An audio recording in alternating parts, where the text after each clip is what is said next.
तुभ्यं वरदे कामरूपिणी विद्यारंभा करिष्यास्मि सिद्धिर्भवतु मे सदा।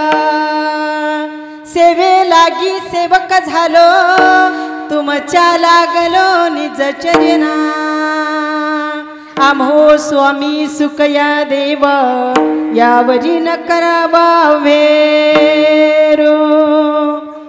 निष्ठावंत भाव भक्ताचा स्वधर्म निर्धार हे वर्म चुको नये। निष्काम निश्चळ विठ्ठली विश्वास पाहू नये वासनिकांची प्रस्तुत। प्राप्त प्रसंगी प्राप्त स्थळी प्राप्त सेवेसाठी निवडलेला अभंग संत श्रेष्ठ वैराग्याचे महान भगवत भक्त असणारे संत श्रेष्ठ जगद्गुरु तुकोबराय यांचा सर्वांच्या परिचयाचा आणि अगदी छोटासा आणि भक्ताचं महत्व आणि भक्तांनी काय काम करावं असा महत्वाचा अभंग आजच्या कीर्तन सेवेसाठी निवडला। विठ्ठला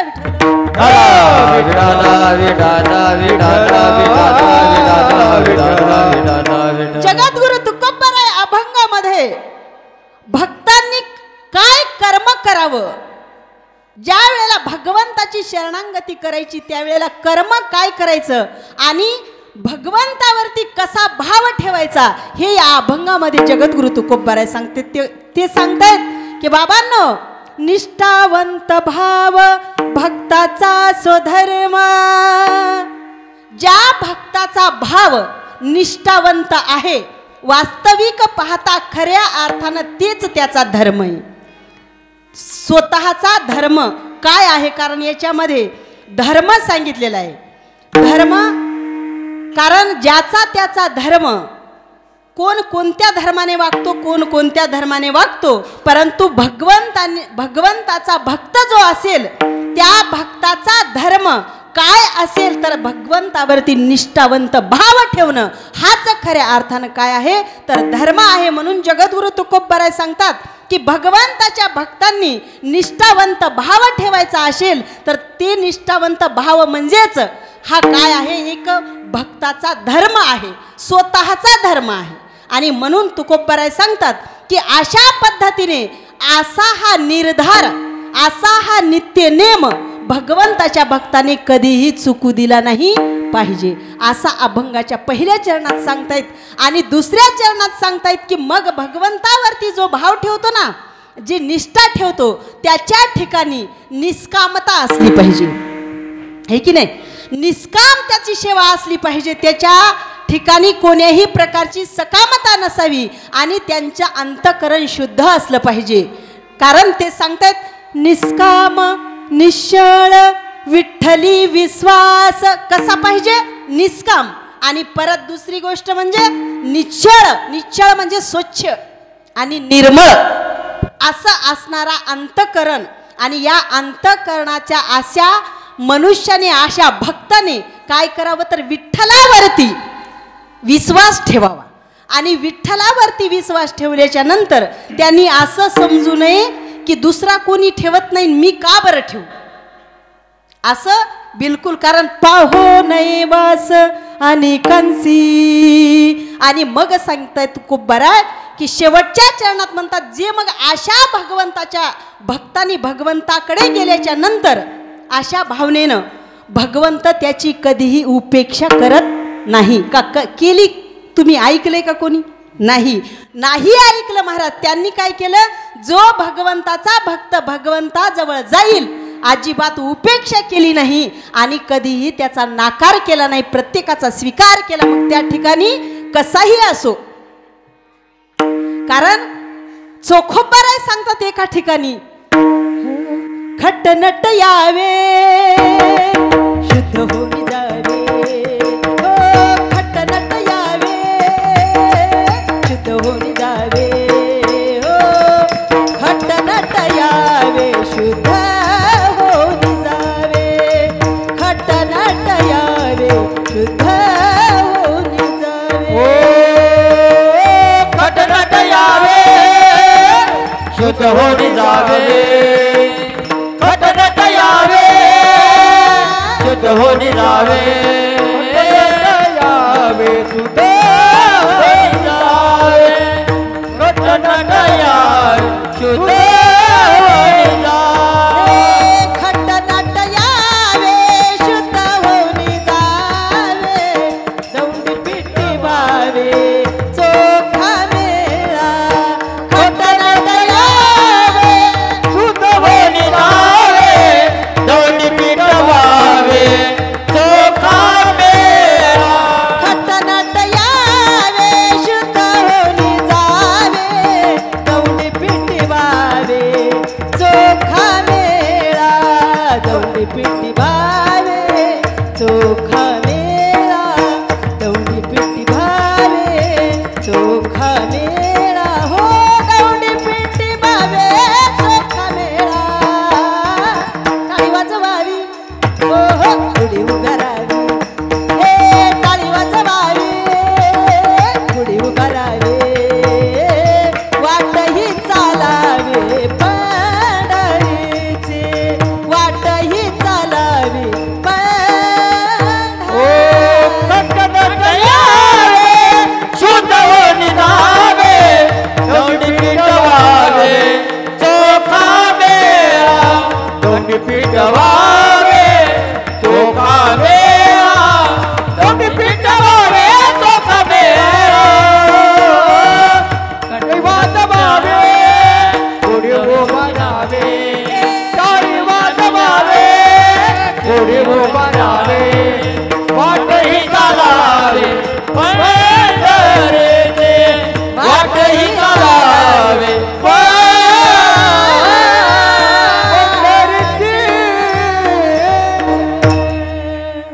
खट्ट नट यावे शुद्ध होऊन जावे दौंडी पिट्टी भावे चोखा मेळा चोखोपराय सांगतात की भगवंतानी कोणाचीही उपेक्षा केली नाही. त्याच्याजवळ जो कोणी जाईल कसाही असो महाराज तो मलिन असो किंवा दुराचारी असो पापी असो कसाही असू द्या भगवंताच्या ठिकाणी गेल्याच्या नंतर त्याचंही अंतकरण स्वच्छ झालं होतंय असा या अभंगाचा मी सरळ सरळ भावार्थ सांगण्याचा प्रयत्न केला. शिवेला आरंभ करण्यापूर्वी द्यायचा तो वारकरी संप्रदायाच्या नियमाने परिहार छोटासा म्हणजेच आपल्या या पुण्य आणि पवित्र कनेरगाव नाका या क्षेत्रामध्ये आणि हनुमंतरायांच्या प्रांगणामध्ये चालत असलेला अखंड हरिनाम सप्ताह आणि अखंड हरिनाम सप्ताह आणि संगीतमय श्रीराम कथा या ठिकाणी चालू आहे. कारण किती वर्ष झाले रामकथा 6वं 9वं वर्ष नाही रामकथाच आहे का तेव्हापासून रामकथाच या ठिकाणी 9 वर्षापासून तुम्ही श्रवण करत आहात मायबाप. आणि 9 वर्षामध्ये मला तर वाटते 9 वर्षापासून तुम्ही श्रवण करताय ना तर तुम्हाला 100% तुमचं जीवन रामरूप झालं असेल. रामरूप झाल्याशिवाय राहणार नाही. आपण श्रवण करायची रामकथा कशासाठी महाराज जीवनामधले दुःख दूर होण्यासाठी. भगवंत हा स्वतः दुःख सहन करतो स्वतः कष्ट सहन करतो परंतु भगवंताचा भक्ताला मात्र सुखरूप बनवण्यासाठीच ही रामकथा या ठिकाणी श्रवण तुम्ही करत आहात. अशा आमच्या रामायणाचार्य विदर्भ रत्न हरिभक्त परायण सो किशोरीताई गावंडे म्हणजे आपली भाऊकी अकोला या ठिकाणी त्यांच्या मुखारविंदातून तुम्ही श्रीराम कथा श्रवण करत आहात. आणि तसेच या ठिकाणी मार्गदर्शन ज्यांचं आहे अशा सो शारदाबाई सुरेशचंद बियानी यांच्या मार्गदर्शनाखाली हा अखंड हरिनाम सप्ताह चालतो. आणि या अखंड हरिनाम सप्ताहामध्ये आपल्याला 7 दिवसापासून ज्यांचं या ठिकाणी योगदान आहे महाराज 7 दिवसापर्यंत अहोरात्र या ठिकाणी तुमच्या गावात येऊन आपले लेकरं बाळं सोडून बायका पोरं सोडून या ठिकाणी येऊन सेवा करत आहेत. असे आमचे हरिभक्त परायण मृदंग महामेरू हभप आशिष महाराज भोयर देवठाणा या ठिकाणी भाऊ गेल्या वर्षी पण होते आणि गेल्या वर्षीपासून आपला चांगला परिचय झाला म्हणून भाव आमच्या आशिष भाऊच्या चरणी शतशः कोटी कोटी डबल नमन. कारण गेल्या वर्षीचं एकदा ना आताचं एकदा तसेच या ठिकाणी गायनाचार्य हरिभक्त परायण उद्धव महाराज साबर खेडेकर गोड स्वभाव ज्यांचा आहे महाराज, तुमच्या गावात दरवर्षी त्यांची 7 दिवसापर्यंत सेवा असती. तुम्हाला तर स्वभाव सांगायची काही गरज नाही, कारण तुम्ही आता रोजच पाहताय. म्हणून भाऊच्या चरणी सुद्धा कोटी कोटी नमन. या ठिकाणी आमचे गायनाचार्य गान कोकिळा असं म्हणायला काही वावगं ठरणार नाही. आमचे हरिभक्त परायण सर्वांचे लाडके असणारे दादाराव महाराज बाभुळगावकर यांनाही मनापासून कोटी कोटी धन्यवाद. तसेच गायनाचार्य हरिभक्त परायण अशोक महाराज भोयर देवठाणा या ठिकाणी आपल्याच गावचे आहेत वाटते भाऊ आमचे, आणि त्यांनाही मनापासून धन्यवाद देते. आणि आपल्याच गावातील जुनं ते सोनं असणारं आणि आपल्या गावातलं वैभव भजण्यापैकी नाव ज्यांचं आहे असे आमचे हरिभक्त परायण काका रामेश्वर महाराज डुकरे कनेरगावकर यांच्याही चरणी पुनःशः एकदा नमन. आणि तसेच आमचे पेटी मास्तर हरिभक्त परायण आहे का नाव? बरं तेच आहेत का? बरं धन्यवाद. तुमच्याही चरणी कोटी कोटी धन्यवाद. तसेच या ठिकाणी आवर्जून गेल्या वर्षी तुमच्या गावामध्ये बऱ्याच दिवसापासून या ठिकाणी यूट्यूब चॅनल ज्यांचं आहे असे आमचे भाऊ, यूट्यूब चॅनलचं नाव आहे मराठी तडका, हे की नाही, आणि त्याचा सगळीकडे झाला आहे बरं का भडका. टाळी वाजव जा ना, माझ्यासाठी नाही त्यांच्यासाठी वाजवा. हो तुमच्या गावात ते फार मोठं योगदान देत आहेत बरं का यूट्यूब चॅनलच्या माध्यमातून. सर्वत्र या ठिकाणी सर्व महिला मंडळांचे तसेच रामकथेंचं सुद्धा शूटिंग होत असेल अशी माझी खात्री आहे. तरी कीर्तनाची सुद्धा सर्वत्र सेवा या ठिकाणी आहे. आणि या कीर्तनाचा योग तुमच्या सर्वांचं दर्शन ज्यांच्या माध्यमातून मला प्राप्त होते दरवर्षी, म्हणजे गेल्या वर्षीपासून, ते असे आमचे गोड स्वभावांचे असणारे आणि आदरणीय माझ्या काकाच्याच ठिकाणी असणारे आमचे हरिभक्त परायण कोण, हां म्हणजे नाव सांगू नको का मग सांगायचं, आमचे किसन काका गावंढे यांच्या माध्यमातून मला या ठिकाणी तुमच्या सर्वांचं दर्शन प्राप्त होते महाराज. त्यांनाही मनापासून धन्यवाद देते. आणि ज्यांचं सौजन्य आहे अशा आमच्या हरिभक्त परायण दुर्गाबाई रामदास ठाकरे कृषी सेवा केंद्र. आणि आजचे अन्नदाते सायंकाळचे असे होते अशोक महादाजी डोळसकर. या दोघांनाही मी पुन्हा एकदा त्यांच्या चरणाला स्पर्श करते, त्यांना धन्यवाद देते. आणि शेवेला का राहिलं कोणाचं नाही राहिलं, काय कमाल आहे. इतका आवाज ज्यांच्या तुमच्या सर्वांपर्यंत पोहोचतोय, तुम्ही म्हणता आता कोणाचं नाही राहिलं. पहा दादा, अहो आपलं हे सर्वांचं जे हे ना साऊंड सिस्टीम, वास्तव मी गेल्या वर्षी पण म्हटले होते की अशा या वातावरणामध्ये साऊंड सिस्टीमचा आवाजच येत नाही, निस्ता गोंगाट निर्माण होते. पण आमचे भाऊ कुठं त्यांनी परीक्षा दिली, अमेरिकेला गेलते का नाही, सेटिंग करण्याची परीक्षा दिलीच कुठं हेच मला कळत नाही. की अशा कोंदट याच्यामध्ये सुद्धा ते गोड अशा प्रकारची साऊंड सिस्टीम आणि चांगलं या ठिकाणी सेटिंग करत आहेत. म्हणून तुम्हाला दादा खरं सांगू का, तुम्हाला तर काय धन्यवाद नाही, तुम्हाला तर मला वाटते मोठा एक हार आणावा आणि तुम्हाला घालावं बरं का. म्हणून तुम्हालाही धन्यवाद देते आणि सेवेला आरंभ करते. विठ्ठल विठ्ठल. तसेच तुम्ही सर्व बसलेली मंडळी, तुम्ही म्हणाल या सर्वांचे नाव घेताना आमचे घेतच नाहीत, परंतु तुम्ही जर नसाल तर या ठिकाणी मी काही सुद्धा बोलू शकत नाही. म्हणून तुमच्या सर्व बसणाऱ्या मंडळींना सुद्धा पुन्हा एकदा कोटी कोटी धन्यवाद देते. तसेच आमच्या कीर्तनाला आवर्जून हजर असणाऱ्या आमच्या माझी बहीण कुंताबाई आसोले फाळेगावकर ह्याही कीर्तनाला उपस्थित आहेत. आणि आमचे दाजी सुद्धा या ठिकाणी कीर्तनाला उपस्थित आहेत. म्हणून तुमच्या दोघालाही कोटी कोटी धन्यवाद देते आणि पुन्हा कीर्तनाला सुरुवात. विठ्ठल विठ्ठल.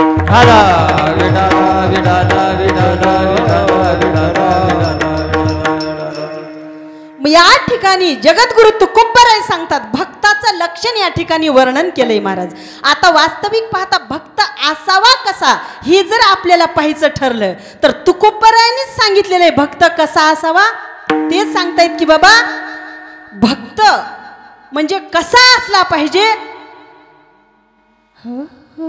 भक्तायसे जाना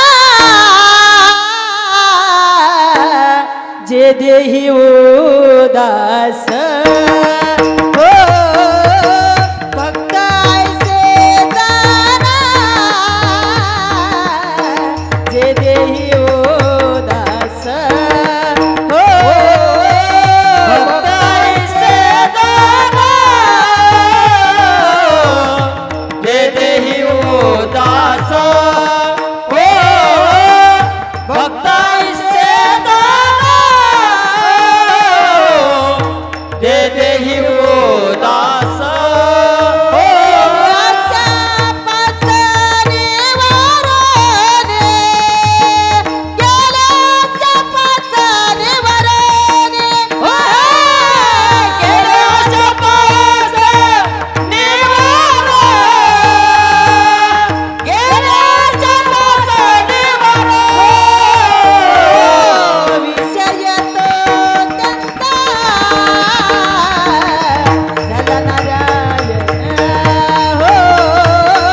विषय तो त्यांचा झाला नारायण हो विषय तो त्यांचा झाला नारायण हो विषय देताना झाला नारायण हो विषय देताना झाला नारायण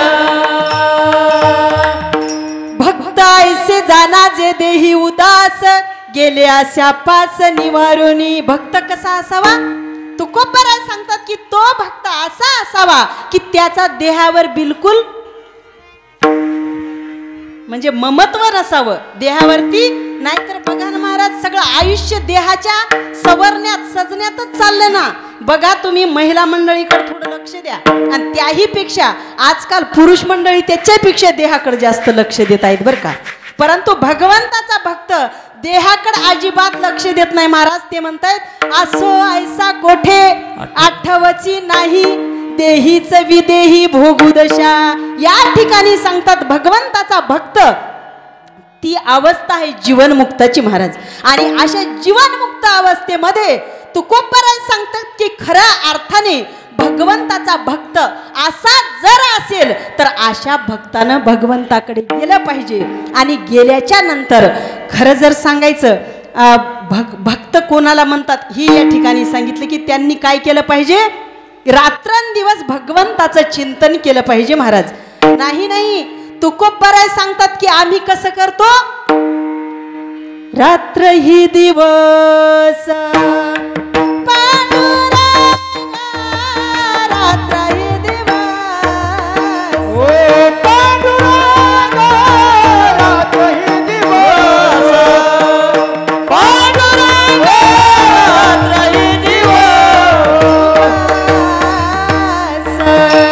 रात्रंदिवस काय करतो रात्रंदिवस तर सोडा महाराज जागृती स्वप्नी आणि त्यांची तीन अवस्था आहेत एक जागृत अवस्था स्वप्न अवस्था आणि सुषुप्ती अवस्था या तिन्ही अवस्थापैकी माझे जगद्गुरु तुकोबराय तिन्ही अवस्थेमध्ये भगवंत त्यांनी अजिबात आपल्या बाजूला होऊ दिला नाही महाराज तरीही ते काय म्हणतात महाराज सांगा तुम्ही इतकं रात्रंदिवस चिंतन करणारे जगद्गुरु तुकोबराय देवाला म्हणतात देवा मला अशी कधी दशा प्राप्त होईल हे की नाही आता एवढं चिंतन करूनही तुकोबराय आपल्या स्वतःला लहान समजतायत ते म्हणतायत कई ऐसी दशा येईल माझे अंगा चित्त पांडुरंगा दुरत चित्त पांडुरंगा दुरत चित्त पांडुरंगा दुरत चित्त पांडुरंगा दुरत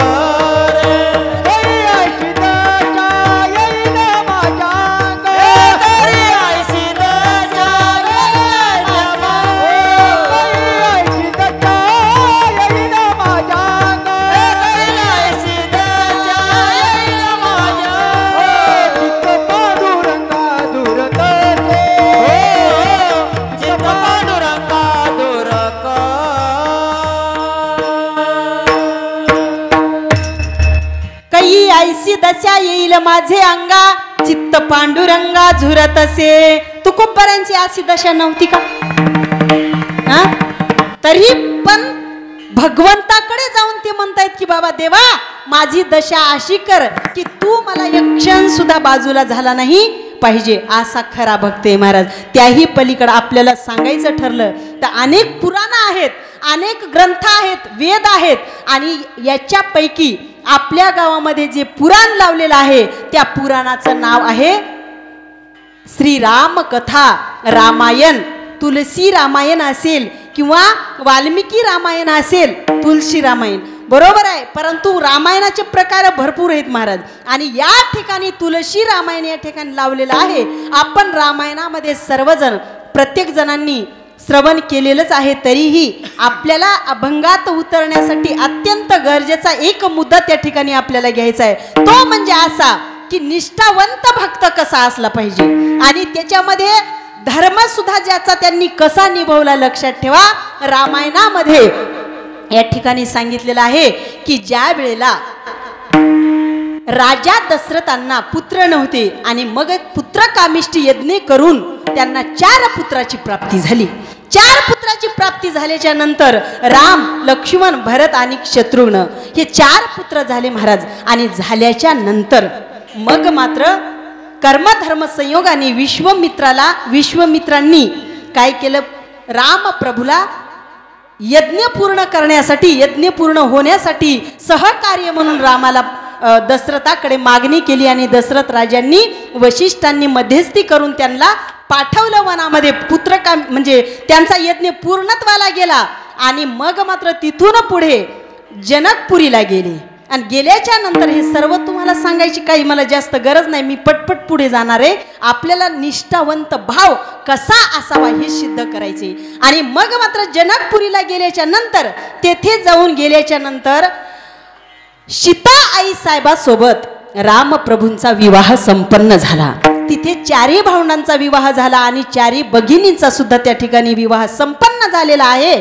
आणि झाल्याच्या नंतर सर्व आनंदाचं वातावरण आहे. सर्व अयोध्या नगरीमध्ये परतले आहे. बऱ्याच काळापर्यंत त्या ठिकाणी आनंद उत्सव. आणि त्यातल्या त्यात एक दिवस राजा दशरथांनी विचार केला, आता विवाह संपन्न झालेला आहे आणि आनंदाचं वातावरण थोडं शांत झालं. आणि राजा दशरथांनी विचार केला, आपण आरशा पुढे जावावं आणि आपलं मुख थोडं पाहिलं पाहिजे कधी कधी आरशामध्ये बरं का. आणि मग गेला आरशा पुढे. गेल्याच्या नंतर त्याला उगा एक कानाच्या पाठीमागे पांढरा केस दिसला बरं का. काय जणू काय ते कानाच्या मागचा पांढरा केस सांगू लागला की बाबा आता तू आहे ना राज्य सोडून दे आणि तुझ्या पोराच्या स्वाधीन कर, असा तो केस सांगतोय. असं राजा दशरथांनी अनुमानाने मान्य केलं. आणि मगच सांगितलं की बस आता नको. याच्यात थोडंसं आपल्याला घेण्यासारखं आहे महाराज. राजा दशरथांनी काय केलं, काय केलं, गेलं. एक केस पांढरा होता, राज्य मुलाला द्यावं असा विचार केला की नाही, केला ना. कोण बोलत जा ना महाराज, तुम्हाला बोलायचं नाही सांगितलं का. राजा दशरथांनी एक केस पांढरा झाला, राज्य मुलाच्या हवाली करावा असं कोण विचार केला, राजा दशरथांनी. कोणाचा केस पांढरा झाला, आता केस पांढरे होऊन बी कोणाचे, राजा दशरथाचे नाही, रामाचे केस पांढरे व्हायलेत तरी राजा दशरथ काही जागा सोडाय तयार. बरोबर आहे की नाही. म्हणजे रामाचे केस पांढरे होऊन सुद्धा राजा दशरथ म्हणते नाही नाही, मी आणखी, मला काय झाले, माझ्याच हातात सगळं राज्य राहिलं पाहिजे, असा प्रकार आहे महाराज. परंतु ते मात्र काय होतं, सतयुग होतं. आणि असे असणारे माझे रामप्रभू आता सर्वत्र विश्वामित्रांना राजदरबारामध्ये बोलून त्याला सांगितलं माझं राज्य स्वाधीन करायचे पोराकडे. असं सांगितल्यावर वशिष्ठांनी सांगितलं ठीक आहे, सर्वत्र आनंदाचं वातावरण, उद्या राज्याभिषेक होणार आहे रामप्रभूचा आणि राज्य प्राप्त होणार आहे. आणि रात्रीमधून असा प्रकार घडला महाराज. तुम्ही रामायणामधून ऐकलाच असेल की त्यांची आई असणारी कैकेयी हिने पूर्वी लग्न व्हायच्या अगोदर राजा दशरथाला युद्धामध्ये वाचवलं होतं. प्राण म्हणजे त्यांचा प्राण जाणार होता, परंतु हिनं वाचवल्याच्या नंतर त्यानं सांगितलं मी तुझ्यावरती प्रसन्न आहे, तुला काय मागायचं माग. तिनं सांगितलं हे बघ मी आता सध्या काहीच मागणार नाही. ते म्हणे माग म्हणे मी तुला 2 वर देतो म्हणे, 2 कोणतेही वर देतो, काही माग. ती म्हणे आता नाही मागणार, मी कधीतरी आपली भेट झाली योगायोग आला तर नक्की 2 वर मागून घेईल. असं सांगितल्याच्या नंतर आता मात्र ती वेळ आली. ती आली कशी? वास्तविक पाहता हे शरीर कोणाचं आहे महाराज? इथून इतकं आता हे शरीर माझं दिसायलेलं हे कोणाचं आहे? माझंच आहे ना. तुमचं कसं राहील? हां माझं शरीर आहे. मग माझ्या शरीरामध्ये 10 इंद्रिय आहेत, 5 कर्म इंद्रिय, 5 ज्ञान इंद्रिय. 5 ज्ञान इंद्रिय जे आहेत ना तर हे सगळे 5 ज्ञान इंद्रिय 5 ज्ञान करून देत असतात. म्हणजे कसे ज्ञान करून देतात? 5 ज्ञान इंद्रिय कोणते आहेत? क्षत्र, त्वचा, चक्षु, जिव्हा, घ्राण. तर मग आता क्षत्र काय करत असतात? ऐकण्याचं म्हणजे श्रवण करण्याचं कार्य करत असतात. आणि चक्षु काय करतात? सगळे रूप पाहण्याचं काम करत असतात. बरोबर आहे ना महाराज? म्हणजे या 5 ज्ञानेंद्रियाला 5 ज्ञान ग्रहण करण्याचं कार्य आहे. आणि हे कोण? आपण आपलं केलं पाहिजे. मग आता या कानान श्रवण करायचं ना, मग करायचं तेच श्रवण करावं, अजिबात दुसरं काही श्रवण करू नये. परंतु हे श्रवण वेगळं काहीतरी घरामध्ये भांडणं लागण्यासारखं श्रवण केलं महाराज कैकईनं. ते बी कोणाचं?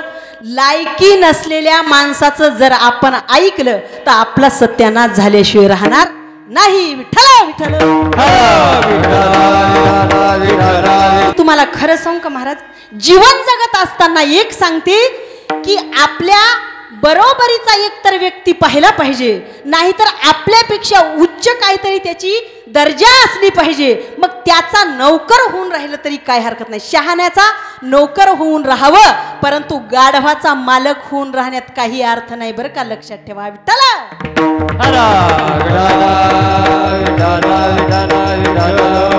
आणि म्हणून या ठिकाणी एक घरातली असणारी दासी, कोण? दासी. आणि त्या दासीचं महाराणीनं ऐकावं का? तिनं सांगितलं तसं दासीनं सांगितलेलं ऐकावं का? वास्तविक दासीचा दर्जा काय आहे? महाराणीनं सांगितलेले काम त्या दासीनं ऐकायचे, परंतु दासी सांगते आणि महाराणी ऐकते. महाराज इथं तर सगळी खुटी झालेली. माणसानं कोणाचंही काही ऐकू नये. एखादी इथं या ठिकाणी आम्ही तुम्ही श्रवण करण्यासाठी आलो, आम्ही 4 शब्द सांगतोय. आम्ही तुम्हाला कधीही सांगणार नाहीत की बाई इथून गेल्या की सुनेला जाऊन असं नाही दार उघड की असं बदडायचं, असं सांगतो का आम्ही? अजिबात नाही. अरे आपल्या मुलीला झोप लागल्याच्या नंतर आपण तर जसं प्रेमानं तिला आवाज देतो, बाई दार उघड ना ग, तुला झोप लागली का? आपल्या लेकीला बरं का. मग सुनबाईला का मारायचं सांगतो का आम्ही? अजिबात नाही. तिला सुद्धा त्याच प्रेमाने आवाज द्या महाराज, ती दार उघडेल. अजिबात नाही. म्हणून ऐकायचंच असेल तर तुम्ही जगद्गुरु तुकोबरायांच्या अभंगामधून काय निघणार आहे हे ऐका. इथं सांगते कोण हे ऐकू नका महाराज, याच्याकडे बघू नका. सांगणाऱ्या माणसाचं अजिबात काही बघू नका. कारण या ठिकाणी सांगितलं की अभंग कोणाचा आहे? तुकोबरायांचा. मी घेतलेला बरं का. आता मागे होऊन गेले कोणत्या महाराजांचे घेतले असतील, परंतु त्या सांगणाराकडे नाही पाहिलं पाहिजे, पण ते सांगून जे अभंग ज्या महाराजांचा आहे त्या महाराजांचा विचार केला पाहिजे की त्यांनी आपल्यासाठी एवढं धन कमवून ठेवलं. आणि ते धन म्हणजे कसं आहे? अनमोल किमतीचं धन आहे महाराज. त्याची किंमत कुठेही केली जात नाही. एवढं अनमोल धन आहे आणि त्या अनमोल धनाची किंमत फक्त आम्ही करून दाखवतो तुमच्या पुढे. म्हणजे आमचं कार्य एवढंच आहे बरं का, की ते धन जे आहे ना त्याचं नेमकं ते तुम्हाला 24 कॅरेटचं आहे का पितळचं आहे का बेंटेक्सचं आहे हे सांगण्याचं कार्य फक्त आम्ही करतो. विठ्ठल विठ्ठल.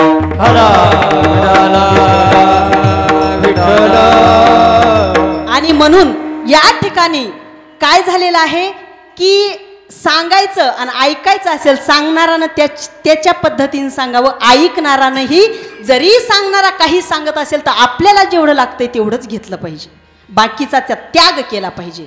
कारण त्याला काय म्हणतात बघा, निवर्ते निवर्तक भावसंबंध. या ठिकाणी शास्त्रामध्ये त्यांचं सांगितलेलं आहे की अन्वय व्यतिरेक सुद्धा त्या ठिकाणी त्याला म्हणतात. म्हणून या ठिकाणी एकाचं ग्रहण केलं पाहिजे आणि बाकीच्यांचा त्याग केला पाहिजे. म्हणजे जेवढं तुमच्या कामी येणार आहे तेवढं घ्यायचं आणि बाकीचं सोडून द्यायचं. आता तुम्ही म्हणसाल तू या बडबड लावली 9 वर्षापासून आम्ही ऐकायलो ही, मग तू काय ऐकूच नाही का, सोडून देऊ का सगळं? नाही ना, आपल्याला जी मार्ग काढायचा आहे का अभंगाकडे जाण्याचा ते सांगते मी तुम्हाला. आणि या ठिकाणी सांगितलं की जेव्हा दासीचं तिनं श्रवण केलं की हे बघ उद्या रामाचा राज्याभिषेक होणार आहे आणि मग मात्र तुझा पुत्र दास म्हणून त्याच्या पुढे काम करेल. अगं तुझा पुत्र राज्य झाला पाहिजे आणि राम मात्र वनवासाला गेला पाहिजे असं मी तुला सांगते, तसंच कर. तिनं सांगितलं पण माझा राम तर माझा प्राण आहे ना महाराज, रामाला मी कशी पाठवू वनवासाला? तिनं प्रश्न केला या मंथरेला. परंतु मंथरा म्हणली वेडी हेस का तू? तुझं पोरग जीवनभर दास म्हणून काम करेल आणि तुला जर तुझं पोरग राजगादीवर पाहायचं असेल तर तू माझा ऐक. मंथरा अशा लय खतरा असतात महाराज, कधी कुठं टेंभा लावतील काय सांगता येत नाही. म्हणून अशा मंथरेचं बिलकुल ऐकलं नाही पाहिजे. चांगली सासू चांगली सून घरामध्ये राहत असेल, बाजूची मंथरा येते काही काही सांगून जाती आणि मग आपलं डोकं भनकत आहे. म्हणून हे आपले कान मी सांगते कोणाला द्यायचे नाही, आपले डोळे कोणाला द्यायचे, आपलं मुख कोणाला द्यायचं, आणि द्यायचंच असेल तर कोणाला द्यायचं? माझ्या परमात्म्याला द्या महाराज. त्याला जर दिलं तर काय होईल तर आपलं कल्याण झाल्याशिवाय राहणार नाही. हे महाराज वर्णन करून सांगतायत की हे इंद्रियानं काय केलं पाहिजे. डोळे तुम्ही घ्या रे सुख, डोळे तुम्ही घ्या रे सुख, डोळे तुम्ही द्या रे सुख,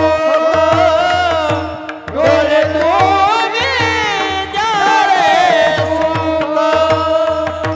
पहा विठ्ठलाचे मुख, पहा विठ्ठलाचे मुख, मुख तुम्ही ऐका रे कान, तुम्ही ऐका रे कान माझ्या विठ्ठलाची गुण, ऐका रे कान, तुम्ही ऐका रे कान. तुम्ही ऐका रे कान माझ्या विठ्ठलाचे गुण, डोळे तुम्ही द्या रे सुख माझ्या विठ्ठलाचे मुख. तुम्ही ऐका रे कान, विठोबाचे गुण. तुम्ही ऐका रे कान, माझ्या विठोबाचे गुण.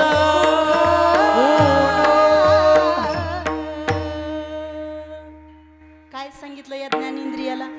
ज्ञानेंद्रिय आहेत ना, हे ज्ञान करून देणार. म्हणून पाहायचंच असेल तर माझ्या भगवंताचं मुख पहा, ऐकायचंच असेल तर त्याचं भजन ऐका.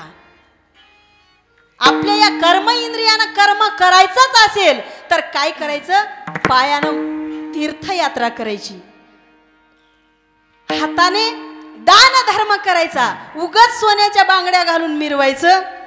पंक्तीमध्ये असलं तरी घ्या ना, घ्या ना, सोन्याची बांगडी असली की अशी पुढं करून पुन्हा घ्या जरासं, घ्या जरासं. काय गरज नाही, एवढे पोरं वाढायला असतात तरीही बाई नाही नाही मी म्हणजे 7 दिवसापर्यंत सेवा करते म्हणते. मग कोणी राहिलं उपाशी हे बघावं लागते. काय काही बघायचं नसते, तिला फक्त सगळ्या पंक्तीमध्ये आपली सोन्याची बांगडी दाखवायची असते. माझे तुकोबराय सांगतात या हातानं फक्त दान करा, पायानं फक्त तीर्थ करा महाराज. कारण महाराज सांगतात की जोपर्यंत हे शरीर चांगलं आहे ना, जव हे सकाळ सिद्ध आहे, सकाळ सिद्ध आहे. हो हात चालावया पाय, ओ हात चालावया पायो, तव तू आपुले सोयी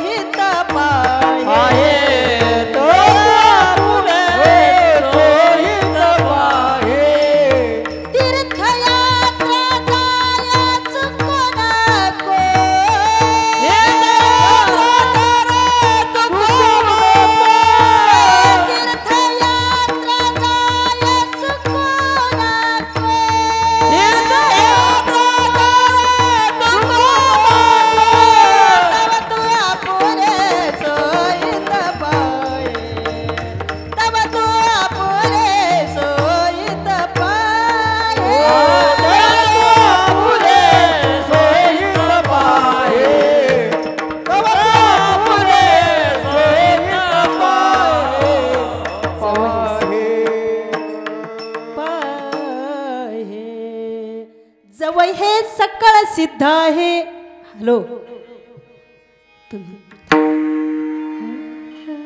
जव हे सकळ सिद्ध आहे, हात चालावया पाय, तव तू आपुले सोहित पाय, तीर्थयात्रा जाय चुकू नको.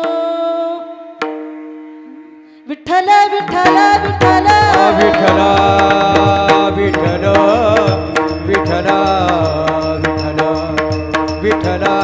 आणि म्हणून जोपर्यंत आपल्या शरीरामध्ये इंद्रिय चांगले आहेत, पाय चांगले आहेत, नाहीतर गुडघे गेले की मग मात्र काही खंडोबाचा माळ चढता येत नाही ना, चंद्रभागेच्या पायऱ्या चढता येत नाहीत. का? कारण गुडघे आता दुखायला लागले, कंबर दुखायला लागली, चलता येत नाही आणि डोळ्याला दिसत नाही, कानाला ऐकू येत नाही, काहीच होत नाही. कथेची सामग्री देह अवसानावरी, देह अवसानावरी, देह अवसानावरी. कथेची सामग्री देह अवतारावरी, देह अवतारावरी, देह अवतारावरी. कथेची सामग्री देह अवसानावरी, देह अवसानावरी, देह अवसानावरी, देह अवतारा. अशा प्रकारची या ठिकाणी देहाची अवकळा होऊन जाती. म्हणून जोपर्यंत चांगलं शरीर आहे तोपर्यंत माणूस काय करतो, जोपर्यंत चांगलं शरीर आहे ना तोपर्यंत घरामध्ये एवढं कष्ट करतो, एवढं कष्ट करतो महाराज. आणि मग मात्र घरातले लोक म्हणायला लागले काम होत नाही, धाम होत नाही, काही होत नाही याला. आणि मग घरातले लोक म्हणतात जा ना तुम्ही पंढरपूरला, आता हाफ तिकीट नाही, आता सगळी गाडी, म्हणजे याला कसंच नाही, फुलंही नाही ना हापही नाही, याला नुसतं दाखवायचं कार्ड आणि मोकळत जायचं. पण तेव्हा काय करता, जाता येते परंतु तुडवतील कुठं, किंवा तिकडं काही दिसत नाही, मागून काही वाहन आलेलं कळत नाही, लोक कदरतीत महाराज हे काय म्हातारं वाटतून बाजूला होईन एखाद्या रेड्यासारखं उभं, असा प्रकार आहे. म्हणून जोपर्यंत चांगलं शरीर आहे तवरोक आपल्याला कळत नाही महाराज. म्हातारपणी वाटते बापा गेलो असतो तर बरं होतं, आता चलता येईन, आता लय कंबर दुखायली, गुडघे गेले बापा, आता काच पंढरपूर रे. जेव्हा चांगला होता तेव्हा पंढरपूरला तुम्हाला काम नाही, धाम नाही, जा म्हणतात तुम्ही, तुम्हाला काय तितकंच काम आहे, आमच्या पाठीमागे लय काम आहेत. आणि मग मात्र आता आठवण येते, आता आठवण येते, अशी आठवण येते महाराज की काय काय मागे केलं का ते सगळी आठवण येते. आणि आता सगळं लेकाच्या हातात असते, याला कुठं आता म्हातारे माणसं चॉकलेट लय खायले तो काय मेळ आहे बरं, मला आणखीन त्याचा काय मेळ लागला नाही, पण असे तर चॉकलेट खातात आमच्या इकडं म्हातारे माणसं. का बरं खातात? एका म्हातारीला मी म्हणलं आजी तुम्ही रोज माझ्या पोरीला चॉकलेट आणाय पाठवता, 10 रुपयाचे 20 रुपयाचे, काय तुम्हाला चॉकलेट का खावडते? म्हणी बाई एका महाराजाचं ऐकलं होतं मी की लहानपण आणि म्हातारपण सारखंच असते आणि म्हणून मी चॉकलेट खाते. म्हणलं असं आहे का? लहानपणी चॉकलेट लेकरू खातं ना तसं म्हातारपणी पण म्हातारी खायलेत. याचं कारण दुसरं काहीच नाही महाराज, यांच्या मुखामध्ये दात राहत नाही. बरोबर आहे की नाही? इथं कोणी असलं तसं तर अनुभव मी सांगते, कारण मला एकदा मागच्या जन्मात म्हातारी होऊन मी पुन्हा आता दुसरा जन्म घेतलाय. म्हणून या ठिकाणी काय होते, त्याच्या मुखात दात राहत नाही, मग हे मासच असते पूर्ण ओठाला ओठ चिटकतात आणि ते चिटकलेली ते चिटकूनच बसतात ना, आणि मग ती आता उघडण्यासाठी त्यांना वेळ लागते म्हणून ते तोंडात थोडंसं चॉकलेट असलं का तर सतत ते तोंड ओलं राहते. मग कोणी बाई आली कोणी माणूस आलं बोलण्यासाठी असं चिटकून तोंड राहू नये, असं जरासं उघडत राहा, पटकन बोलता येऊ म्हणून त्यांचं ती चॉकलेट एक त्यांचा औषधी आहे बरं का. आणि जेव्हा यायला बोलायचं होतं ना त्यावेळेला कशाचं या रस्त्याने एखादा दिसलं की त्या रस्त्यानं जात होते. का बरं? इतका ताठा होता महाराज, एवढा अहंकार शरीरामध्ये होता. कोणाला चांगलं बोलायचं नाही, कोणाला नमस्कार करायचा नाही, कोणाला राम राम घालायचा नाही. का बरं? याचं कारण त्यावेळेला गुरमी होती महाराज. जन्म येऊन काय बा केले, काय बा केले, जन्म येऊन काय बा केले, येऊन काय बा केले, ज्याचे त्याने अनहित केले, ज्याचे त्याने अनहित केले, ज्याचे त्याने अनहित केले, ज्याचे त्याने अनहित केले,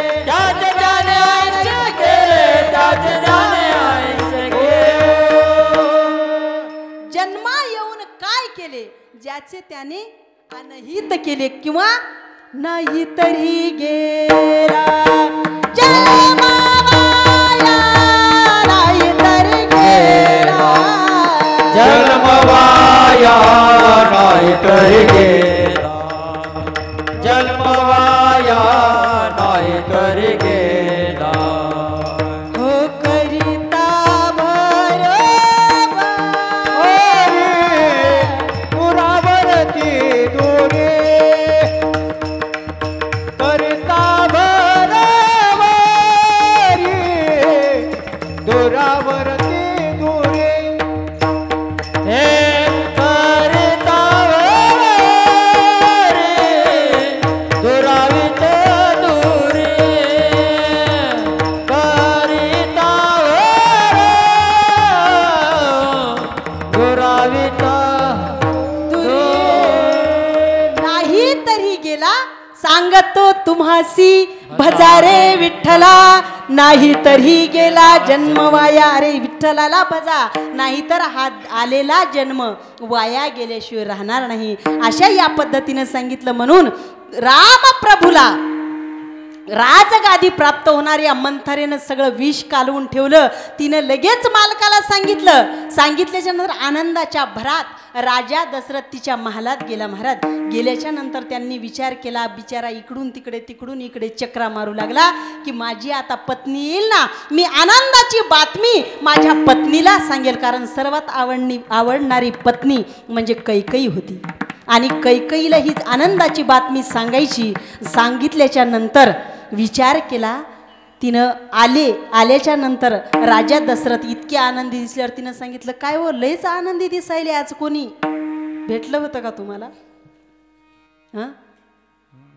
लयच खुश दिसायले काय मेळ है लय चांगले कपडे घालून बाहेर चालले काय आहे असं विचारल्याच्या नंतर त्यानं सांगितलं कैकई अगं तुला काय सांगू मला एवढा आनंद होतोय एवढा कशाचा सांगा ना मालक आणि मग सांगितलं काही नाही म्हणे आज उद्या माझ्या रामचंद्राचा माझ्या प्राणाचा मी राज्य अभिषेक करणार आहे अशी गोष्ट ऐकली महाराज आणि तिचे सगळे शब्द मंथरेनं सांगितलेले शब्द तिच्या कानावर ऐकू येऊ लागले जणू मंथरा तिच्या कानाजवळ येऊन बोलते की काय असं तिला भास होऊ लागला आणि लगेच तिच्या डोक्यामध्ये अहंकाराची बुद्धी निर्माण झाली आणि सांगायला सुरुवात केली मालक थांबा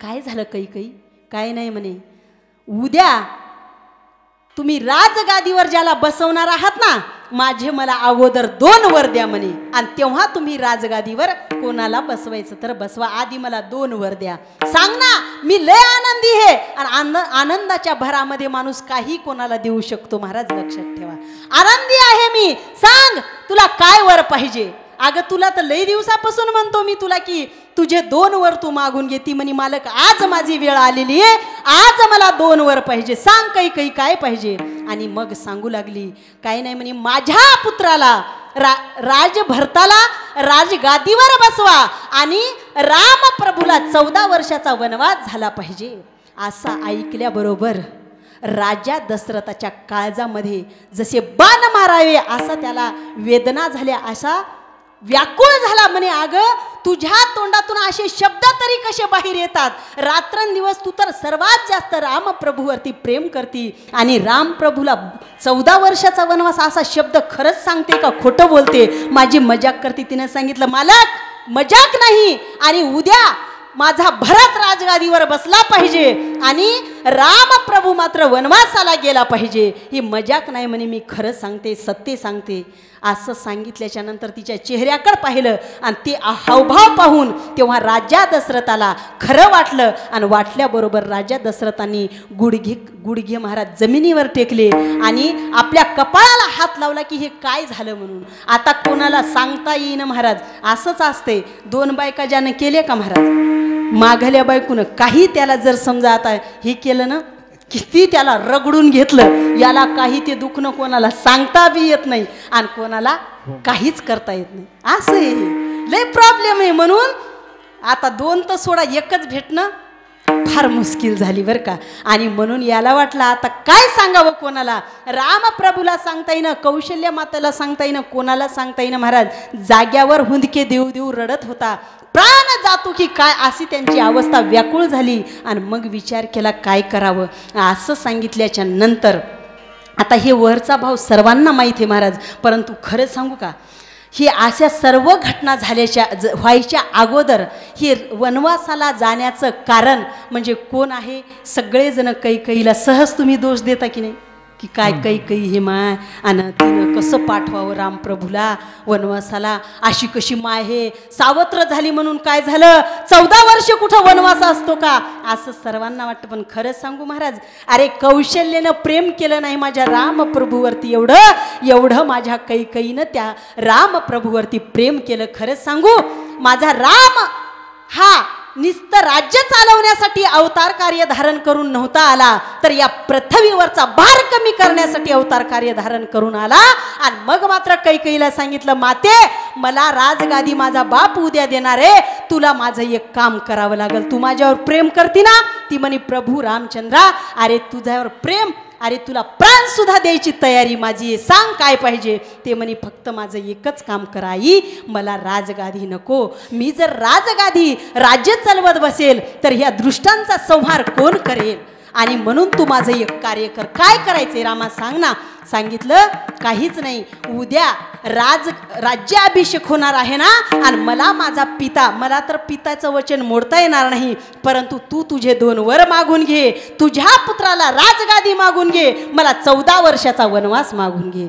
तिनं सांगितलं, रामा वेडा आहेस का बाबा, अरे जरी माझ्या पुत्राला राजगादी तर तुला वनवास का बरं, तुला राज्यामध्ये काही कमी आहे का, वनवासाला नको. तुला वाटते ना मी राज्य नाही चालवायचं, ठीक आहे, परंतु वनवासाला नको रे. नाही सांगितलं, आई मी इथं राहून ते कार्य करू शकत नाही, मला वनात जावं लागणार आहे, मला फार लांब जाऊन दृष्टांचा संहार करायचा आहे. आई तू एवढं काम कर. तिनं सांगितलं, असं करणं शक्य नाही रे रामा, पण आधीच सगळे वचन घेतले होते महाराज. रामानं सांगितलं, हे बघा आई तुझ्याकडून मला एक अपेक्षा आहे. ती म्हणे, काय आहे सांग ना. ते म्हणे, नाही मला वचन दे आधी. वचन दिल्याच्या नंतर वचन म्हणे, सांगणार आहे बाबा काय पाहिजे. नाही म्हणे, पण एक लक्षात ठेव, वचन द्यायच्या आधी पुन्हा विचार कर बरं का. माझ्यावर प्रेम करते ना, अतिशय प्रेम करते, मग ते प्रेम सिद्ध करण्याची वेळ आज आलेली आहे. सांग ना काय पाहिजे रामा. सांगितलं, काही नाही. म्हणे, वचन दिलंस ना तू, पण एक लक्षात ठेव, तुला सगळं जगत नावं ठेवील बरं आई, तू मला वचन द्यायली. म्हणे, अरे मला जगानं काय कोणी नावं ठेवू दे, तुझं जर त्याच्यामध्ये भलं असेल तर सगळ्या जगतानं नावं ठेवले तरी काही हरकत नाही. परत सांगितलं, आई तुझं नाव कैकेयी आहे ना, हे कोणी सुद्धा या विश्वावर कैकेयी नाव ठेवणार नाही ग, इतकी बदनाम होशील. तिनं सांगितलं, अरे नाही ठेवू दे माझं नाव, मला काय त्याचा प्रॉब्लेम नाही, सांग तुला काय पाहिजे. आई एवढंच नाही, पुढचं ऐक. तुला याच्यामध्ये तू वचन दिलं ना, आणि तू माझं जे ऐकणार आहे ना, त्याच्यामध्ये तुला वैधव्य येण्याची दाट शक्यता आहे. ती म्हणी, वैधव्य, अरे रामा तू सगळ्याचा प्राण आहेस, तुझं जर भलं होत असेल तर मी वैधव्य विधवा राहण्याची सुद्धा माझी तयारी आहे, काही हरकत नाही, सांग म्हणे तुझं काय. आणि मग रामप्रभूनं सांगितलं, महाराज की असं आहे, 2 वर मागून घे. आणि मग कैकेयीनं हे केलेलं आहे. आपण सगळं आधरकचं ऐकतून कोणाला कोणते दोष देऊन टाकतो, पण खरा त्याच्यातला भाव, कोण्याही कथेतला अध्यात्म भाव पाहायला पाहिजे. कोणती कथा श्रवण करत असताना आदर वरून श्रवण करू नये, त्याचा दोष आपल्या ठिकाणी प्राप्त होत असतो. आणि अशा पद्धतीने मग मात्र राज्याभिषेक होणार उद्या.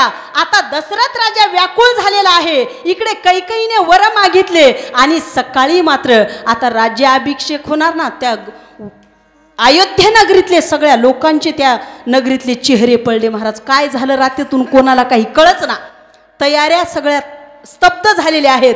आणि मग मात्र कळाली ही पाहता पाहता सर्वत्र बातमी की भरताचा राज्याभिषेक होणार आहे आणि रामप्रभूला 14 वर्षाचा वनवास. असं करता करता वलखल वस्त्र परिधान केले माझ्या रामचंद्र प्रभूंनी.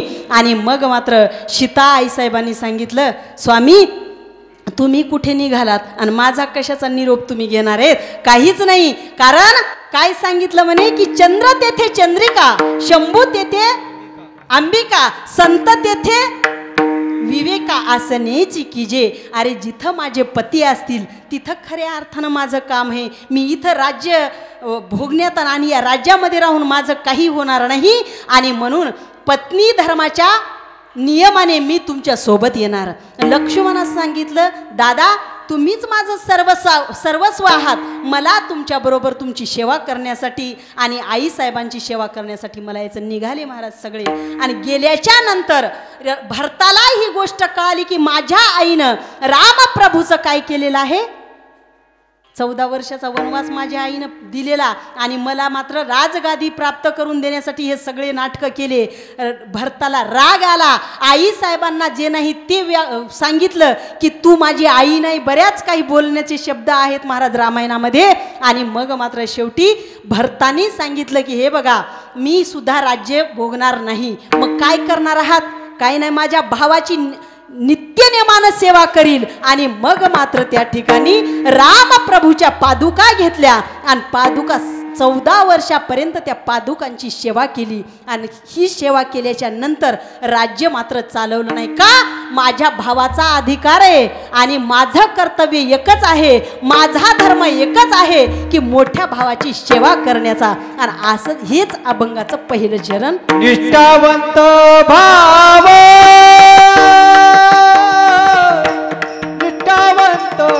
भाव निष्ठावंत भाव भक्ताचा तो धर्म. ओ निष्ठावंत भाव भक्ताचा स्वधर्म. ओ निष्ठावंत भाव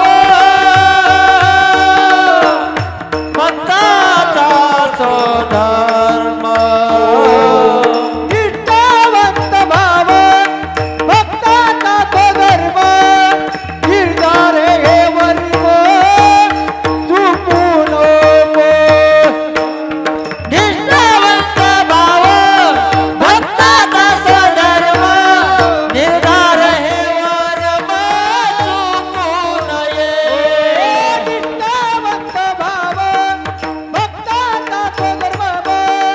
निर्धार हे वर्म चुकू नको. निष्ठावंत भाव भक्ताचा स्वधर्म. निर्धार हे वर्म चुकू नये. निष्कामनी चल विठ्ठल विश्वास.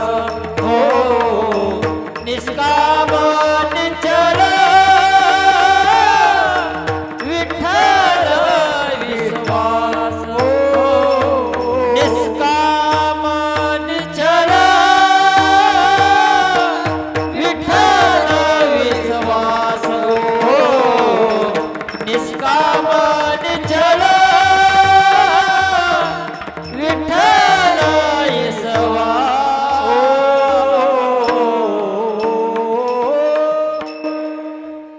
निष्ठावंत भाव भक्ताचा स्वधर्म.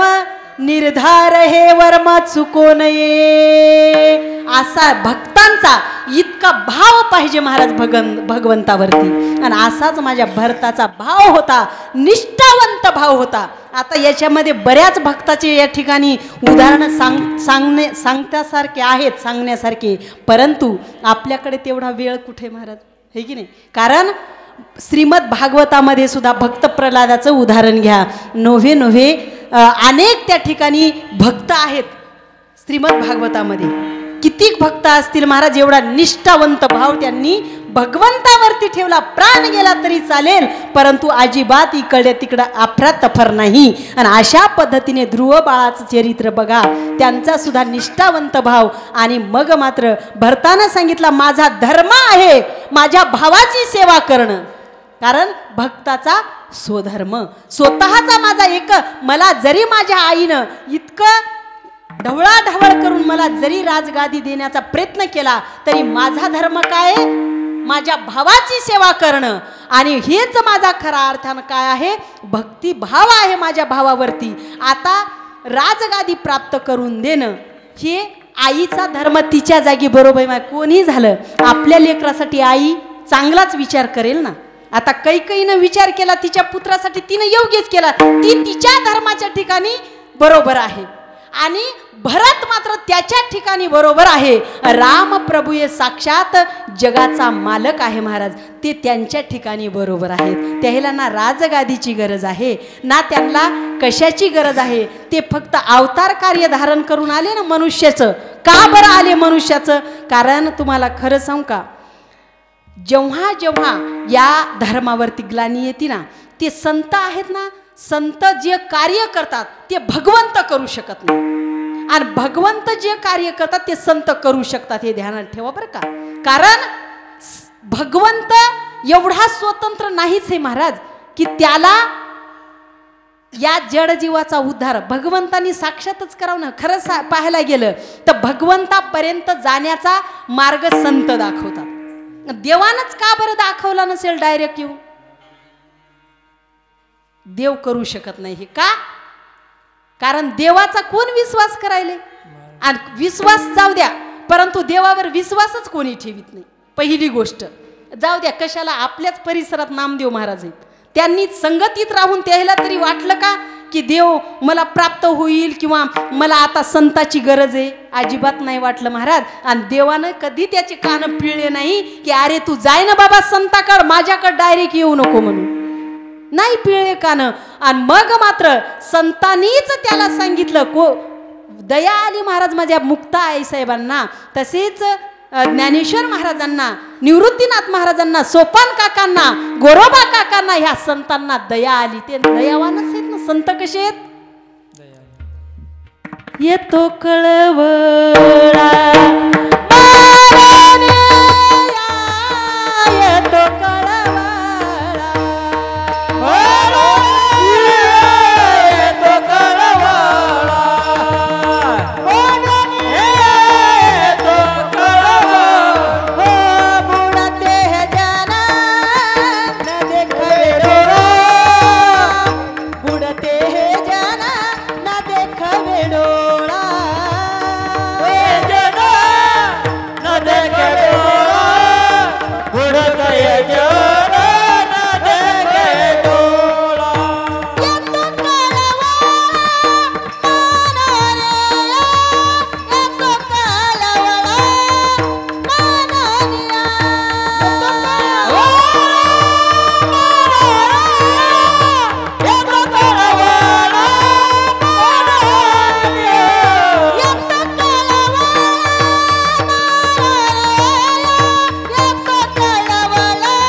न देखवे डोळा येतो कळवळा मनोनिया. म्हणून संतच काम करू शकतात, भगवंत करू शकत नाही. आणि जायचे तर भगवंतापर्यंत, परंतु मार्गदर्शन मात्र संताचं पाहिजे महाराज. आणि म्हणून संत महात्मे अवतार तुम्हा धराया कारण उधराया जन जड जीवा. आणि यासाठी अवतार कार्य धारण करून संत स्वतः येतात. भगवंताला ग्लानी आल्याच्या नंतर यावं लागतं महाराज. आणि तुम्हाला आम्हाला मात्र आपल्या कर्मानुसार यावं लागतं. आपल्या कर्म, आपण जसे कर्म केले कर्म झाले तेची भोगा आले, उपजले मेले ऐसे किती. म्हणून आपल्याला आपल्या कर्मानुसार यावं लागते. म्हणून या ठिकाणी भगवंतापर्यंत जाण्याचा मार्ग कोण दाखवत असेल तर संत दाखवतात. आणि अशाच पद्धतीने भगवंत माझा रामप्रभू मनुष्य शरीरात आला. म्हणून काय झालं, परंतु मनुष्य शरीरात येऊन या दृष्टांचा संहार आणि भक्ताचं रक्षण करण्यासाठी माझा प्रभू अवतार कार्य धारण करून येत असतो. म्हणून भगवंताच्या भक्तांनी निष्ठावंत राहून भगवंताची शरणागती केली पाहिजे. अभंगाच्या पहिल्या चरणात सांगितलं आणि दुसऱ्या चरणात सांगितलं की काय सांगितलं, निष्काम निश्चळ निष्काम निश्चळ विठ्ठल विश्वास निष्काम निश्चळ विठ्ठल विश्वास निष्काम निश्चळ विठ्ठल विश्वास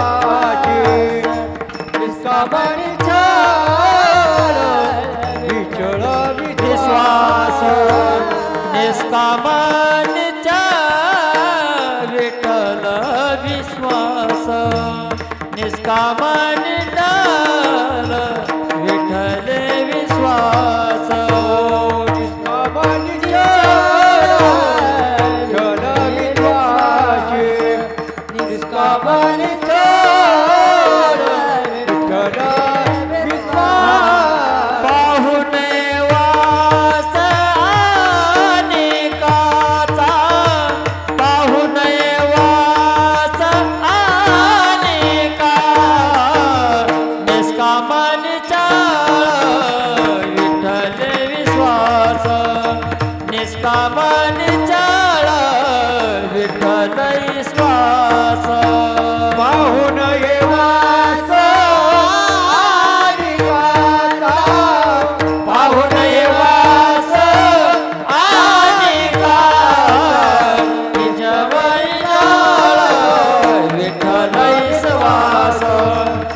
निष्कामन निश्चळ विठ्ठली विश्वास पाहून ये वास. अनेकांशी या ठिकाणी सांगितलं की भगवंताच्या भक्ताचा विश्वास असला पाहिजे आणि निष्काम असला पाहिजे. नाहीतर आपण जातो देवाकडे, देवा माझ्या पोराला पोरग दे, मी तुला सोन्याचा पाळणा वाहील. माझ्या मुलीला पोरग होऊ दे, तुला सोन्याची टोपी करीन. झालं ना महाराज कर्म धर्म संयोगाने. बघा ना, असं बाईनं सहज देवापाशी म्हणलं, देव म्हणलं असं का, सोन्याचा पाळणा सोन्याची टोपी म्हणल्यावर काय हरकत आहे म्हणले, जाऊ द्या देऊन टाकू द्या. महाराज दुसऱ्याच महिन्यात रिझल्ट लागला ना. लागल्याच्या नंतर यथाकाळ अशा प्रकारचं 9 महिने 9 दिवस झाले, पोरालाय पोरग झालं, पोरीलाय पोरग झालं. आणि मग मात्र आता हिचा नवस फेडण्याचा वेळ आली जवळ. आल्याच्या नंतर तिनं विचार केला, बाई आता काय सोनं कमी महाग आहे का, काय किती महाग सोनं, पाळणा करायचा सोन्याचा. जाऊ द्या म्हणले, डोकं लावलं महाराज तिने. लोक देवानंच खरं जर पाहिलं ते सगळे इंद्रिय दिले, इंद्रिय हात पाय कान भगवंतानंच दिलं सगळं. परंतु माणसे काही काही इतके डोकेबाज निघले. त्या बाईनं विचार केला सोन्याचं तर द्यायचं ना, जाऊ द्या म्हणले. मग आपल्या गावामध्ये ते सोनबा आहे ना, हं, त्यालाच म्हणायचं तू जा, 100 रुपये देते मी दुकानात, 2000 रुपये किती लागतील पाळण्याला, लाकडा फिकडाचा घेऊन ये. त्याच्याजवळ द्यायचे पैसे, जा दुकानामध्ये सोन्या आणि पाळणा घेऊन ये. आणि त्यानं आणला ना महाराज, तिच्याजवळ पैसे दिले होते, सोन्यान पाळणा आणला आणि म्हणे पुन्हा येता येता एक टोपी बी घेऊन ये. आता टोपऱ्याला पैसे किती, 10-20 रुपये काय 50 रुपये लागतील टोपऱ्याला, जास्त झालं तर 50 रुपये. आणि त्यानं एक 50 रुपयाचं टोपरं आणलं महाराज आणि एक पाळणा आणला आपला बारीक चुकला. आणि आणल्याच्या नंतर आला घेऊन आणि म्हणे, बाई हे आणलं मी. मग म्हणे सगळ्या गावाच्या देखत मला दे तू. ते म्हणे असं काऊन, तुमचेच पैसे होते. ते म्हणे गपचूप बस, माझे पैसे म्हणून सांगूच नको. मग काय नाही म्हणे, गाव मी उद्या सगळं चावडीवर जमा करते सगळे लोक, आणि तू म्हण बाई हे मी तुम्हाला पाळणा आणि हे टोपरं देऊन टाकायलो. आणि मग मी सगळ्या लोकांच्या देखत देवाचा नवस फेडते. मी म्हणते, हे देवा हे सोन्याचा पाळणा तुला, देवा ही सोन्याचं टोपरं तुला. हे पोराचा एक नवस आणि पोरीचा म्हणजे सोन्या नावाच्या. मग देव म्हणला बघा किती दुनिया किती पहा ना. पण खरंच सांगू महाराज, जरी माणसाने असा विचार केला का, तरी माझा भगवंत मात्र अशी कोणाची सुद्धा या ठिकाणी अवहेलना करत नाही हो. फक्त त्याच्यावर विश्वास केला पाहिजे. विश्वासित करी स्वामीवरी सता सकळ भोगिता होय त्यांचे. कारण विश्वास नसेल आणि विश्वास नसेल ना आणि सारखा आपल्या मनात संशय असेल तर माऊली ज्ञानोबराय सांगतात की बाबा विश्वास कर. असा बेविश्वासी राहू नको. कारण संशयाहुनी थोर अनेक पाप नाही घोर विनाशाची वाघूर प्राणी असी. म्हणून विश्वास केला पाहिजे महाराज. आपण कोण्याही गोष्टीवर जर विश्वास केला ना तर भगवंत साक्षात त्याचं कार्य करत असतो. म्हणून विश्वास केला. दुसऱ्याच वर नका करू, बायकोवर नका करू. हा हानीलच घरी जाऊन तुम्हाला बायकोवर नाही केल्यावर. खरं सांगू परमार्थामध्ये बायकोवर विश्वास करू नका, नवऱ्यावर विश्वास करू नका, पोरावर करू नका, सुनावर करू नका, कोणावर करू नका, पण संतावर मात्र विश्वास करा बरं का. संतावर जर विश्वास केला ना आपलं कल्याण झाल्याशिवाय राहणार नाही महाराज. म्हणून संतावर विश्वास करा. संतावर विश्वास जर केला तर देव सुद्धा अति आनंदी होत असतो. अति आनंदी म्हणजे स्वामीवर सत्ता करतो आणि सगळं काही भोगणारा, सुख असो की दुःख असो सकळ भोगिता होय त्यांचे.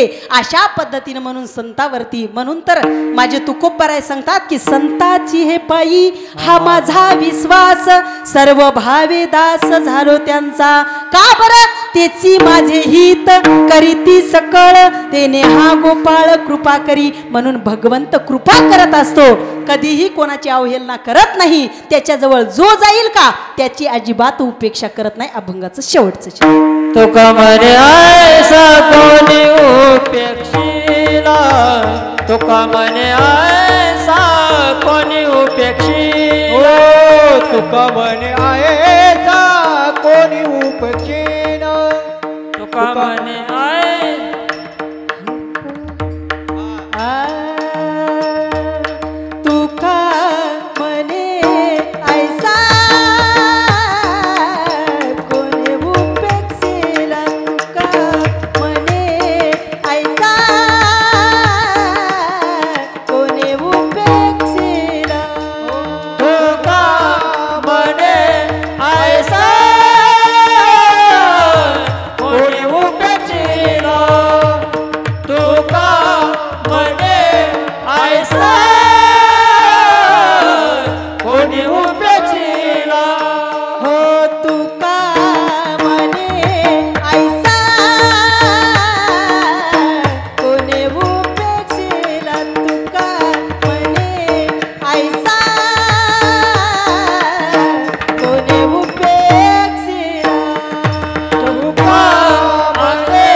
पाहुन ऐसा कोण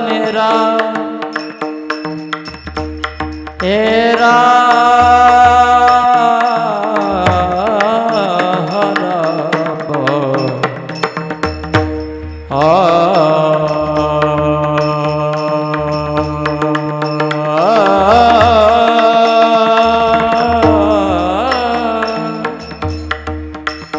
पाहुन ऐसे अनेकाचे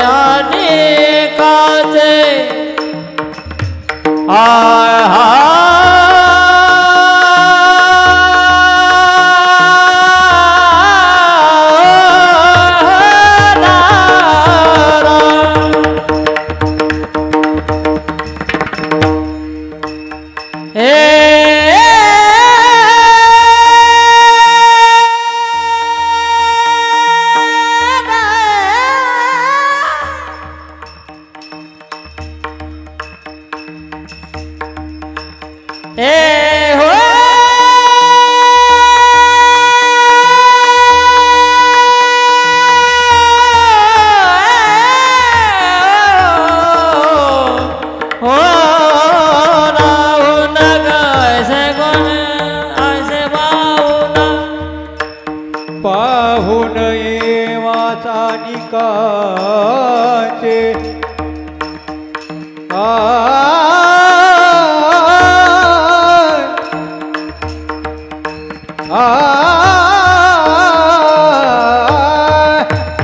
पाहुन हे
आयाचे शेवटच्या चरणात जगद्गुरु तुकोबराय सांगतात, भगवंतावरती कसा भाव असला पाहिजे आणि अशा भावनेनं भगवंतापर्यंत जातो आणि गेल्याच्या नंतर तिथे भगवंत कोणालाही नाकारत नाही, सगळ्यांना काय करतो. बघा ना तुम्ही की आतापर्यंत की असं झालं का भगवंताचं कोणी नाव घेतलं आणि ते वाया गेला किंवा भगवंताने त्याचा स्वीकार केला नाही.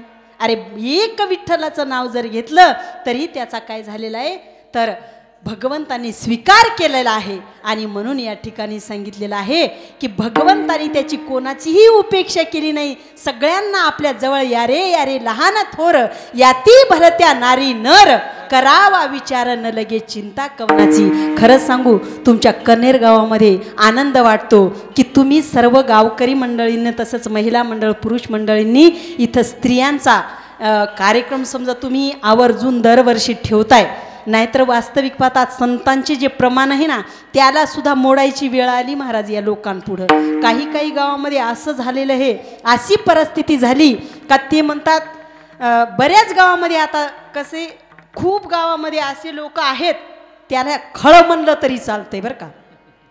जे स्त्रीचा सन्मान करत नाहीत, जे स्त्रींचा आदर करत नाहीत त्या लोकांना खळ म्हणायला काही हरकत नाही महाराज, कारण त्यांनीही कोण्यातरी स्त्रीच्या उदरातून जन्म घेतलेला आहे ना आणि त्याच्याही घरात कोणीतरी स्त्री असेल ना का नाही. ते आभाळातून आलाय का मग असे लोक जे आहेत ना स्त्रीला नाकारतात, असे चांगले चांगले भले भले स्त्रीला नाकारणारे मागेच 2-4 महिन्यापूर्वी जाग्यावर बसले महाराज. अशा पद्धतीनं म्हणून स्त्रीचा कधीही नाकारू नका. अरे एवढे संत महात्मे जन्माला आले नाही, नाही देव सुद्धा जन्माला आला का स्त्रीच्या उदरातून. त्याला अवतार कार्य घ्यावं लागलं ना, स्त्रीच्या उदरात यावं लागलं, नंतर अवतार घ्यावा लागला. मग स्त्रीचं हे तुम्ही या कनेरगावमध्ये मला आनंद वाटतो की फार स्त्रियांचं काका तुम्ही सन्मान करताय. खऱ्या अर्थानं मला तर वाटतं एकदा तुमचा सर्वांचा सत्कार माझ्यातर्फे ठेवावं की काय, कारण नाहीतर कशाचं महाराज. लोक बऱ्याच गावामध्ये माझी मागच्या वेळेस आता मागे आंध्रामध्ये एक कथा झाली, त्याच्याच बाजूला रामकथा घ्यायसाठी लोक आले आणि पुन्हा म्हणले ताई आम्ही तुम्हाला फोन करतो. आणि केल्याच्या नंतर त्यांनी सांगितलं, आमच्या गावातला एक माणूस म्हणला की रामकथा करायची म्हणल्यावर बाईची जमत नसती, गड्याची लागते. गड्याचं शरीर पंचमहाभूतायचं आणि बाईचं कशाचं आहे. त्याच्या गड्याच्या शरीरामध्ये आत्मा आहे आणि बाईच्या शरीरात काय आत्मी आहे का. सांगा ना. अरे स्त्री नको वाटती तुम्हाला, आणि स्त्री विना घर तुमचं कसं चांगलं वाटेल खरं सांगा. अरे एक दिवस स्त्री घरात नसेल तर तुम्हाला सुद्धा बस स्टँडला येऊन खिचडी भजे खावं लागतात. स्त्री तुम्हाला एक दिवस घरात नसली तर तुमचं कावरं बावरं कुठं, पतीचा चहा आणि चहाची पत्ती कुठेही तर तुम्हाला मेळ लागत नाही. कशात जिरेन कशात मोहरी हे तर लांबच राहिलं. परंतु एक दिवस स्त्री नसेल तर तुमची अशी दिनवाणी हाल होती आणि तुम्ही स्त्रीचा नाकारताय. आणि स्त्रीनं काय काय करायचं तुमचं. कधी स्त्रीनं पुरुषांचा नाकारलेलं बघितलं महाराज. कोणती स्त्री म्हणते का पुरुषांचं या ठिकाणी कीर्तन नकाच म्हणून. आणि मग तुम्हाला काय अधिकार आहे आम्हाला बोलण्याचं सांगा बरं. तुमच्या नुसते अंडरपॅन्ट आम्ही धुवायच्या का. सांगा ना. तुम्ही कोण आम्हाला म्हणणार की अरे तुकोबरायाने सांगितलं मातृ अगोदर तर स्त्रीला अधिकार दिला, मातृ देवो भव आणि पितृ नंतर, कुळी कन्या पुत्र सात्विक नंतर हे महाराज. आणि याच्यात सांगितलं पुन्हा यारे यारे लहान थोर याती भलत्या नारी. नराला काऊन नाही आधी बोलवलं, नारी आणि मग नर सांगितला. अरे तुकोबरायाने जर इतका अधिकार दिला, भगवंतानी एवढा अधिकार दिला, तुम्ही कोण सामान्य लोक. काही एक माणूस मला म्हणला नाही ताई मी म्हणलं मीराबाई जनाबाई ह्या बी संत होऊन गेल्या, त्या स्त्रियाच होत्या. त्या संत होत्या, त्या संत होत्या म्हणून त्याचं काय नाही, त्या संत होत्या. म्हणलं आम्ही काय तुला भामट्या दिसायलो का. अरे पाहण्याचे आपले चष्मे बदला ना यार. तुम्ही असं काय करता. तुम्हाला चष्मे बदलण्याची खरी गरज आहे. तुम्हाला दिसनच त्याच्या संत. वास्तविक पाहता सर्वाभूती पाहे एक वासुदेव पुसोनिया ठाव अहंतेचा. हे की नाही. सगळं जगत तुम्ही परमरूप पाहिल्याच्या नंतर तुमच्या ठिकाणचा स्त्रीचा आणि पुरुषांचा भेद मावळून जाईल महाराज. म्हणून या कनेरगाव नाका या गावासाठी आपणच गावकरी मंडळी टाळ, बाहेरचे कोण येणार आहेत वाजवाटाळी.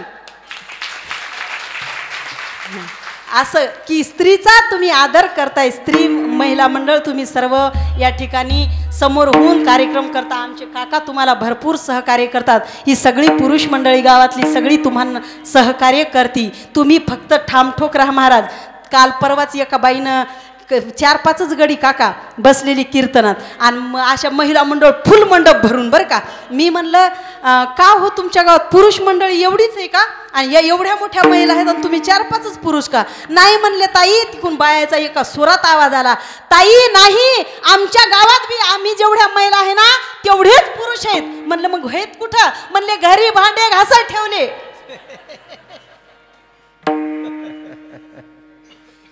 म्हणलं असं आहे का. म्हणले हा आता काय झालंय म्हणले पुरुषांना परमार्थ नको वाटते आणि महिलांनाच जावं वाटते. भागवतात महिला, कीर्तनात महिला, कुठं महिला आणि त्याला फक्त इथं करायचाच अधिकार नको म्हणतात. किती अवघड आहे महाराज.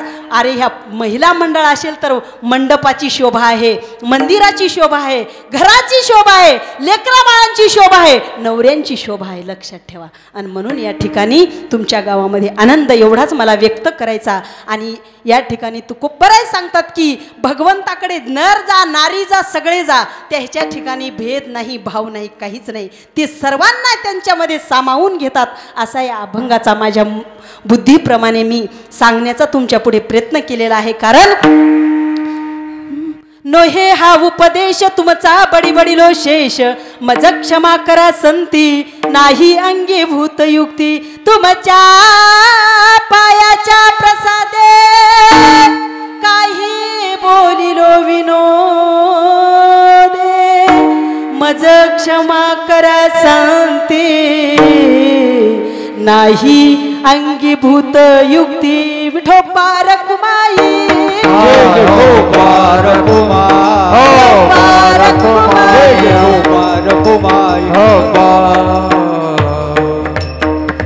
ज्ञानेश्वर माऊली ज्ञानराज माऊली ज्ञानेश्वर माऊली विठ्ठल जय जय विठ्ठल